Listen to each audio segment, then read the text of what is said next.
For God's sake, let's protect our country together. Let's not try and victimize any section of our community. For the longest, I have been myself a witness to a situation in which when a Luo comes with a bachelor's degree from Eastern Europe, he will be relegated to a diploma. When he comes with a master's, he will be given a bachelor's. If he comes with a PhD, he's told, no, you can only have a master's. Or people who graduated from other, because of that discrimination. The nation has seen a lot of discrimination of different sections of the society. Look at the development country we have had in this country for the longest. And look at the discrimination in the provision of infrastructure in the country. For God's sake. Ladies and gentlemen, you've critically heard those members of parliament speak. Those are leaders who are elected speaking in that manner. They're trying to shift blame to Mt.Kenya for their poor development. In this video here, I want to take an example of 3 counties and talk about them extensively and show you why you should never blame Mt.Kenya for anything in this country. Anything, as far as development is concerned and leadership. First of all, on leadership and development. Why am I saying this? Because we have seen a tendency where people are saying that Mt.Kenya feels they're the only ones who need the presidency. Others saying they have had enough. Others saying that development has been channeled to their side more. Now we also want to get development. But before I do an analysis, I want to ask you a simple question. Is now Rift Valley well developed? Is it now well developed after President William Ruto has taken over office? What are these huge projects that have occurred in the Rift Valley region that you can say President William Ruto has taken development to that region? Most of the roads that were done during Uhuru Kenyatta's time. When I was going to Kitale someday, I saw this interchange that I think it is called Mailitisa. On your way to Kitale, that interchange there, very smart. Roads are made. There's a bypass that has been constructed. Actually, when you get from Kitale, you pass through that bypass, you don't get into Eldoret town. So you avoid the jam. So you're able to move and then actually you evade the town and you're going to connect after the town by far. That showed very well that roads were done during Uhuru Kenyatta's time in that region.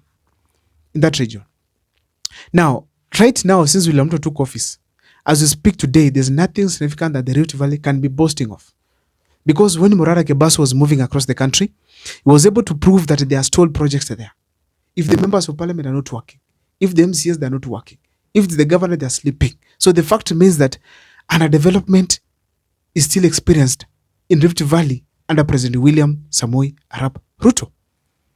Ladies and gentlemen, that topic of don't blame the Kikuyus or Mt.Kenya is going to form the basis of this analysis on this video here today. But before I do so, if this is the first time you're watching our videos, kindly make sure that you subscribe, like, and comment, because that is the best support you can always give this channel. And please make sure that for those who have been looking for my number for support, the number is there. You can always come through. And for those who want to talk to me directly, hit me up, text me on WhatsApp. Let's share. That's how I get to learn. Now, let me dive into the topic today. I want to talk about 3 counties here. Rather, not even counties, but regions. The first region, it is the northern part of Kenya. Now, devolution came to this country basically to rescue the people at the grassroots. Because the president up there was deciding which development projects are going to which part of this country. He could not touch the feeder roads in the villages. The president could not go down and construct boreholes for those people down in the villages because there's nobody who could link them. But now, we have governor, MCA, and senators who are fully in charge of our counties. Now, as we speak today, we all know the common problems that occur in northern Kenya. One of them, it's drought, where it's always sometimes takes too long, where we had ngamia dying, we have goats dying, we have sheep dying, we have cattle dying, and that is very unfortunate. It's something that's always expected every year. Every year. Another big problem that those people experience, it is flooding. Flooding, where houses are swept or maybe houses are sunk in water.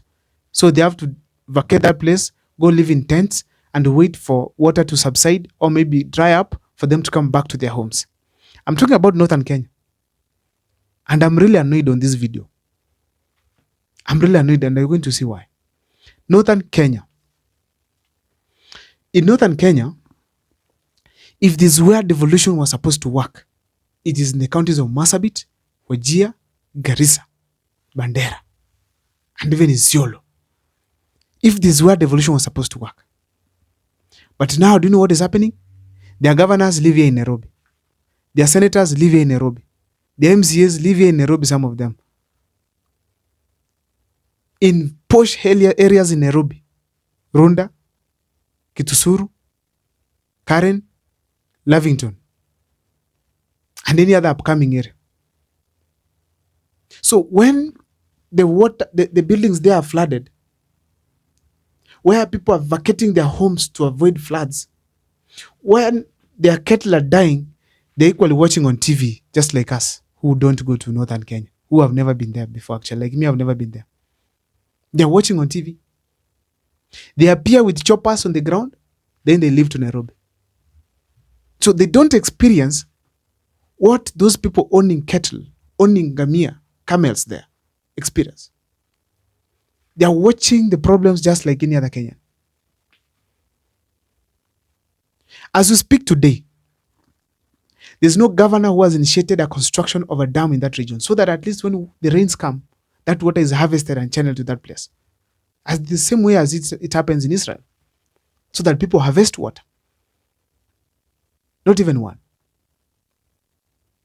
No county has taken measures that when there will be drought, we have foods in the store. Nobody. Nobody has taken the interest that now let's get a source of water for the people of Northern Kenya because there will be drought this year. Those governors have now turned out to be corrupt, just like any other governor in this country. You know, there's this perception that Muslims tend to be very fair. They reason soberly, they do things the right way, and most of them do that. But the leaders, they have turned out to be monsters. Aden Duale, ever since we had the flooding, drought, he has not talked about it anymore until when it will occur again. And go there and say, we are ensuring our people are getting food and this and that. But now is the Minister of Environment. What has he done in the Northern Kenya to save that place? And I'm speaking this with the motive that don't blame Mt.Kenya. Money is given to Northern Kenya, huge amounts of money. They get grants, they get support from UN, but still problems are kept there so that these grants, this money keep on coming so that few people benefit. Few people benefit. And basically that is what is happening in Northern Kenya. Huge amounts of money is channeled to the counties. This money is eaten. And then the people of those counties don't complain. Unless if you complain, and I've never heard. Until when problems occur. This is one region where someone dies, elders agree, let us give this one the ticket without opposition.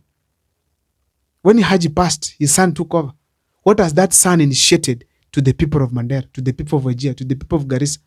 Because so long as you say you are a pastoralist is always one. They live in Nairobi. They come there with William Ruto. They wear black shades because they're not used to that sun of that region. So they talk to you as their people. Warning other Kenyans. One leader there, his name is, how do you call this leader? This gentleman is a Wiper deputy party leader. Farah Maalim. He abuses people openly. Yet he's also a tourist to that region, just like any other leader. And then this leader, actually I'm not going to talk about other counties. I have even left. I'll just talk about this region and I'm done. And then this leader comes on board. These leaders come to say that Mt.Kenya has been getting leaders. They have been the only ones getting development. Yet now, let's now also have our leaders and get developments here. Which development do you else need? Which money is this for development do you need with the governors that you have? Governors and members of parliament. The top governors, all of them are not from, the top 10 are not from that region. Babu is from Nairobi. Ndini Nyoro is from Western. Salasi is from Western Kenya. Ndini Nyoro Amin is from Murang'a. And all those leaders have done their best. What are your MPs doing before you blame Mount Kenya? Mount Kenya leaders are put on toes to perform. Their counties right now are doing well. Tamaking is happening. Good schools are being built. And then now, imagine these things are done by the local leaders. Governor, MCA, governor, MP. You guys, as you continue blaming them, their governors are working with the same money just like you is allocated, that's allocated to them. We have to stop blaming each other and focus on scrutinizing and keeping our leaders in check every now and then so that these people can deliver. Because Mount Kenya is keeping on rising, it keeps on rising as we keep on complaining. Now, as we speak today, they're organizing themselves to solidify their base, have more registered voters, and even actually produce a presidential candidate. While other regions, we are still begging William Ruto to come to our place to launch a transformer. I don't know what is your take on this topic. Please let me see in the comment section what you think. My name is Abel Mukwa. See you next time for more videos.